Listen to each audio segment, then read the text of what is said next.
کتاب مقدس میں سے غزل الغزلات کے 8ویں باب کی تلاوت۔ کاش کہ تو میرے بھائی کی مانند ہوتا، جیسے میری ماں کی چھاتیوں سے دودھ پیا۔ میں تجھے جب باہر پاتی تو تیری مچھیاں لیتی، اور کوئی مجھے حقیر نہ جانتا۔ میں تجھ کو اپنی ماں کے گھر میں لے جاتی، وہ مجھے سکھاتی۔ میں اپنے اناروں کے رس سے تجھے ممزوج میں پلاتی۔ اس کا بایاں ہاتھ میرے سر کے نیچے ہوتا، اور دہنا مجھے گلے سے لگاتا۔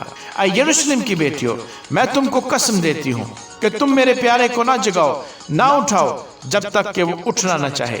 یہ کون ہے جو بیابان سے اپنے محبوب پر تکیہ کیے چلی آتی ہے؟ میں نے تجھے سیب کے درخت کے نیچے جگایا، جہاں تیری ولادت ہوئی، جہاں تیری والدہ نے تجھے جنم دیا۔ نگین کی مانند مجھے اپنے دل میں لگا رکھ، اور تعویذ کی مانند اپنے بازو پر، کیونکہ عشق موت کی مانند زبردست ہے، اور غیرت پاتال سی بے مروت ہے۔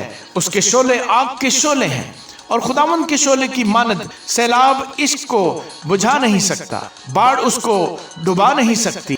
اگر آدمی محبت کے بدلے اپنا سب کچھ دے ڈالے تو وہ سراسر حقارت کے لائق ٹھہرے گا۔ ہماری ایک چھوٹی بہن ہے، ابھی اس کی چھاتیاں نہیں اٹھیں۔ جس روز اس کی بات چلے ہم اپنی بہن کے لیے کیا کریں؟ اگر وہ دیوار ہو تو ہم اس پر چاندی کا برج بنائیں گے، اور اگر وہ دروازہ ہو تو ہم اس پر دیودار کے تختے لگائیں گے۔ میں دیوار ہوں اور میری چھاتیاں برج ہیں، اور میں اس کی نظر میں سلامتی یافتہ کی مانند تھی۔ بال ہامون میں سلیمان کا تاکستان تھا، اس نے اس تاکستان کو باغبانوں کے سپرد کیا کہ ان میں سے ہر ایک اس کے پھل کے بدلے 1000 مسکال چاندی ادا کرے۔ میرا تاکستان جو میرا ہی ہے میرے سامنے ہے۔